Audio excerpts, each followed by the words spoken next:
Assalamualaikum warahmatullahi wabarakatuh. Selamat pagi teman-teman sekalian. Kali ini saya akan menjelaskan mengenai modul ignition power dynapack. Jadi ini adalah modul untuk pematik kompor ya pada alat hampar aspal atau yang dinamakan finisher ya, dengan tipe MOBA ini teman-teman, tipenya.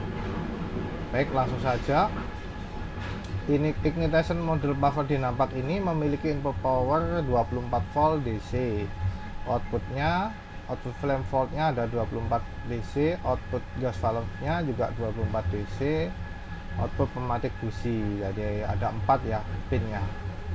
Oke, lanjut.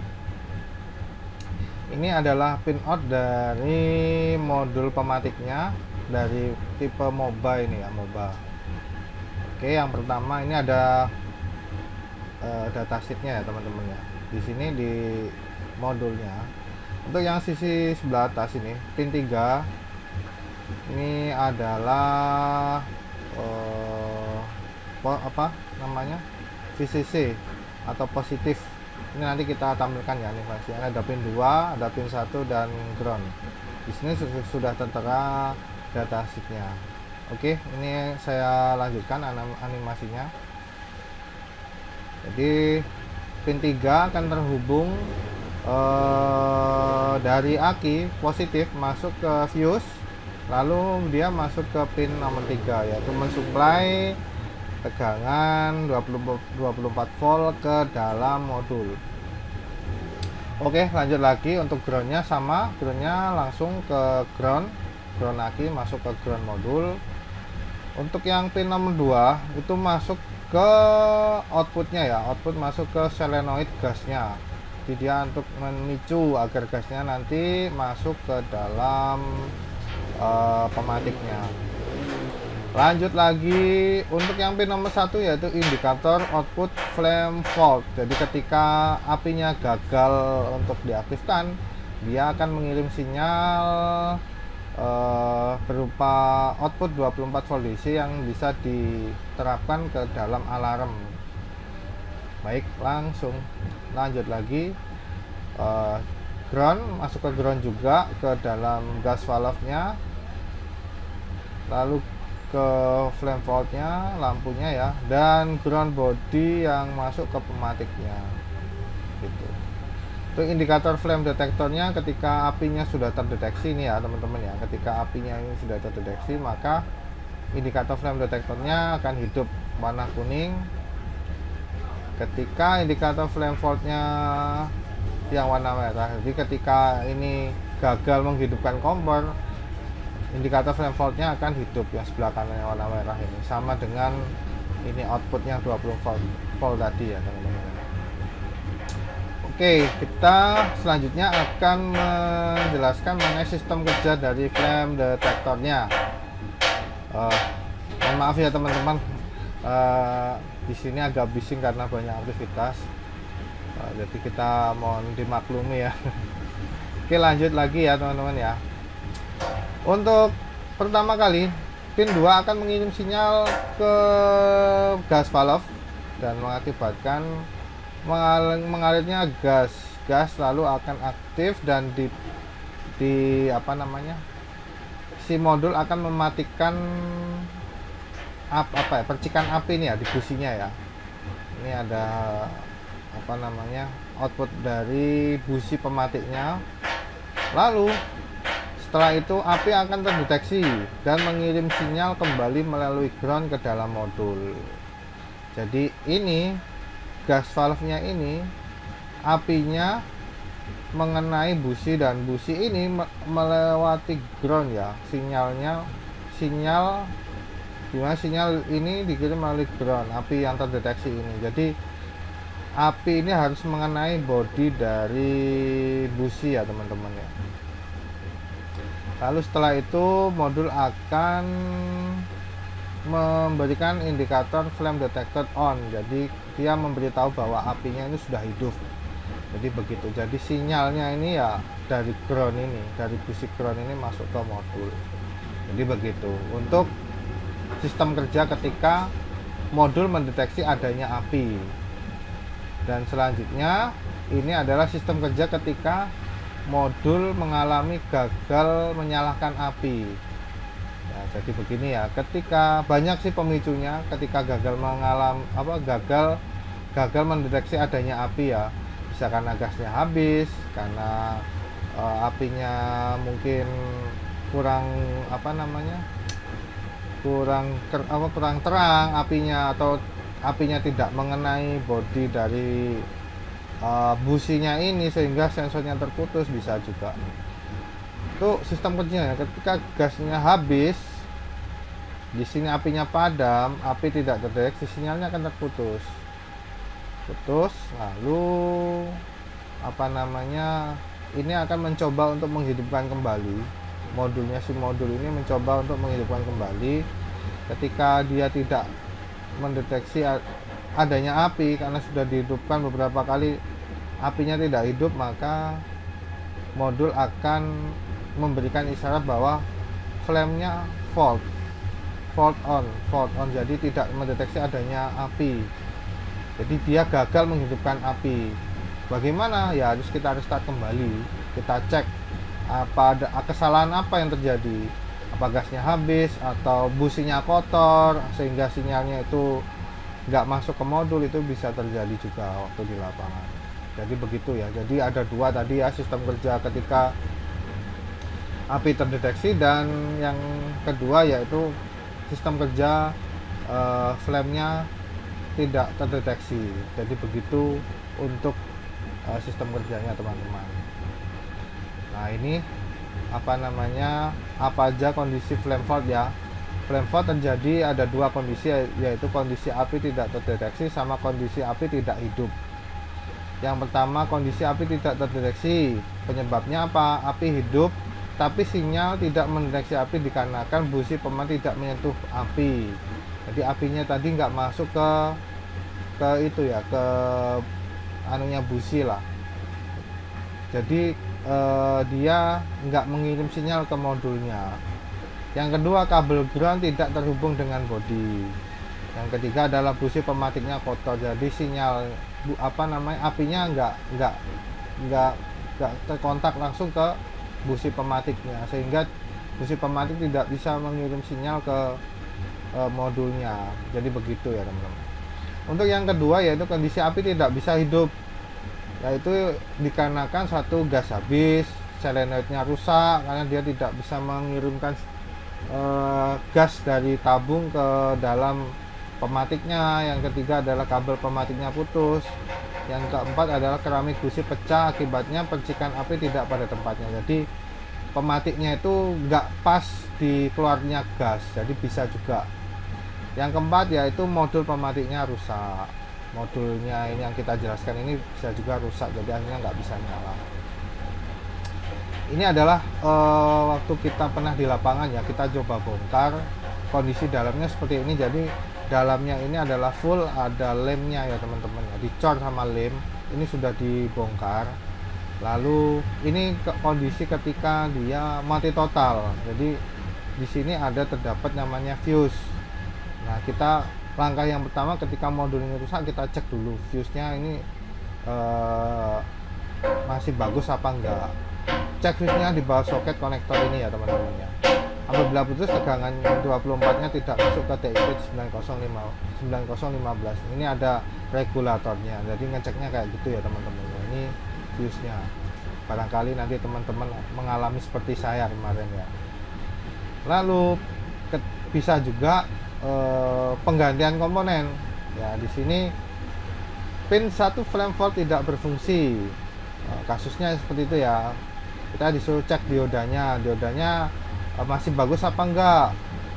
Yang kedua, pemantik tidak berfungsi, ganti IC kontrolnya. IC-nya IC berapa? IC kontrolnya ICM 7556. Jadi gitu ya. Ini IC-nya. Jadi ketika dia nggak bisa matik, kita bisa ganti IC kontrolnya ICM 7556. Lalu setelah melakukan perbaikan, lapisi silikon anti air menggunakan ini bisa pakai Tianmu 705. Jadi bisa teman-teman untuk apa namanya melapisi, mengisolasi, karena di alat kan biasanya kadang kena air, kena apa, biar tidak rusak komponennya.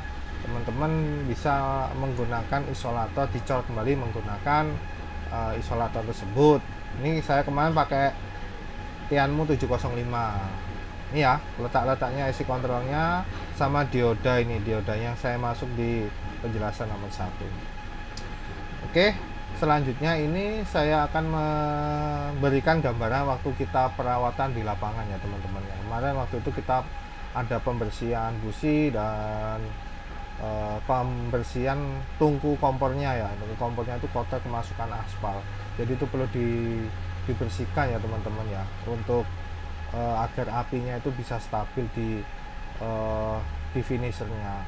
Kalau menurut saya sih memang kalau modul ini sih kurang efektif ya teman-teman. Cuman ini sekedar pengalaman saya aja di lapangan, jadi gampang mati kadang, apa dia terkena goncangan sedikit kadang apinya kadang mati. Kita harus menambahkan beberapa komponen saklar tambahan di boxnya, jadi ketika on off kita nggak perlu merestart semua dari, kan ada 4 modul nih di finisher itu, ada di sisi tengah, ada yang samping. Itu kalau bawaannya dari finisher itu jadi satu teman-teman, jadi punya kita udah kita pisah, jadi kita pasangi saklar per modulnya. Jadi ketika modulnya ini ada fault atau apinya padam, kita nggak perlu matikan semua, jadi satu itu cukup, itu saja yang kita matikan terus kita hidupkan lagi. Cuman ya itu teman-teman, kadang itu memang kelemahannya dari untuk pemanas apinya finisher ini kurang stabil ya teman-teman ya. Memang harus sering-sering perawatan pembersihan dari tungkunya tersebut. Jadi gitu ya pengalaman waktu perbaikan finisher untuk pakai modul seperti ini. Baik, langsung saja kita cek di videonya.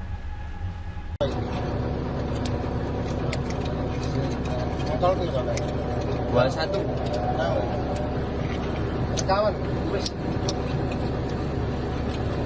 Oke.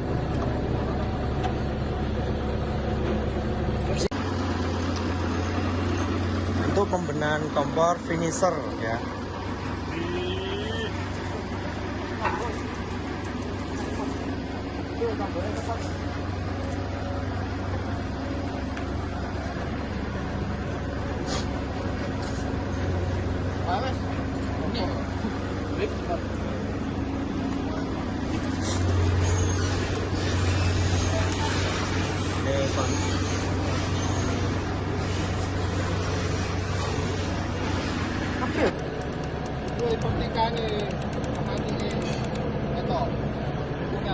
Nah, jika terjadi masalah seperti ini, hubungi.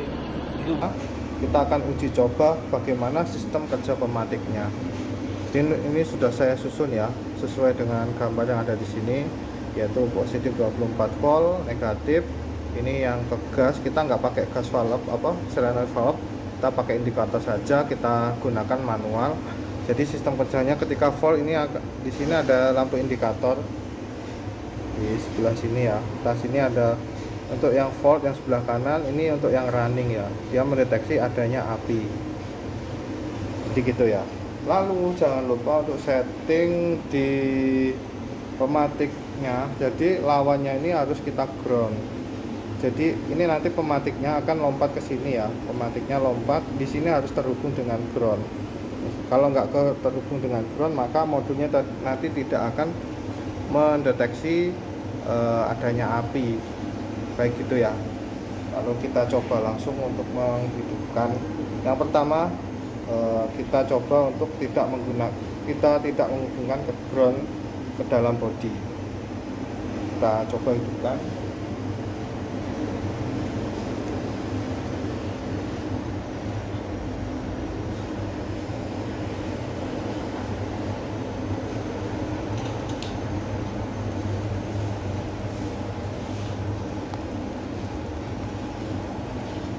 Dia fault ya, tidak mendeteksi adanya api karena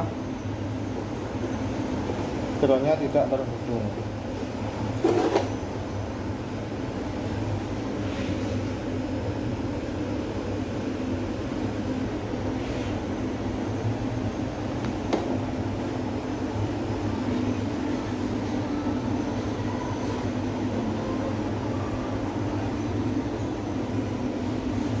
reset.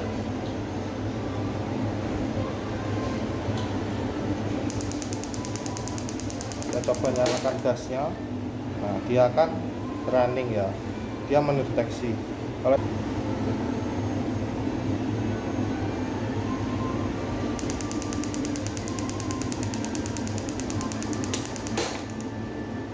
ini groundnya saya lepas, dia tidak akan mendeteksi adanya api,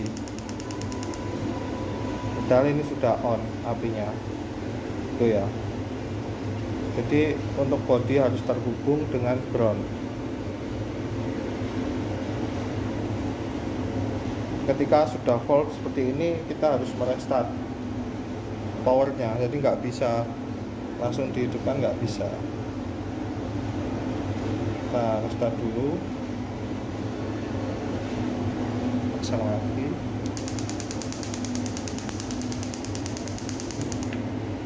Itu ya, dia langsung aktif, dia mendeteksi api.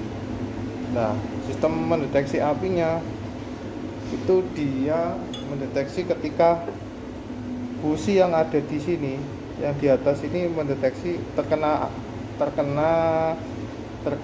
api ya, dan bodinya ini terhubung dengan ground. Bodinya ini terhubung dengan ground yang ada di sini. Baik teman-teman, itu tadi yang mungkin bisa saya sampaikan. Semoga bermanfaat. Kita berbagi pengalaman. Jadi teman-teman juga tahulah gambarannya apabila teman-teman juga berkecimpung di dunia proyek ya. Pasti teman-teman menghadapi kalau punya alat punyanya finisher di Napak atas Koko yang model seperti pakai modul seperti punya saya ini tadi, mungkin bisa dijadikan gambaran. Kita sharing-sharing sama-sama, atau teman-teman mau meninggalkan pertanyaan atau memberikan masukan kepada saya pribadi, bisa meninggalkan komentar di bawah ini ya, dan jangan lupa di subscribe. Mungkin itu saja ya teman-teman, kurang lebihnya mohon maaf. Assalamualaikum warahmatullahi wabarakatuh.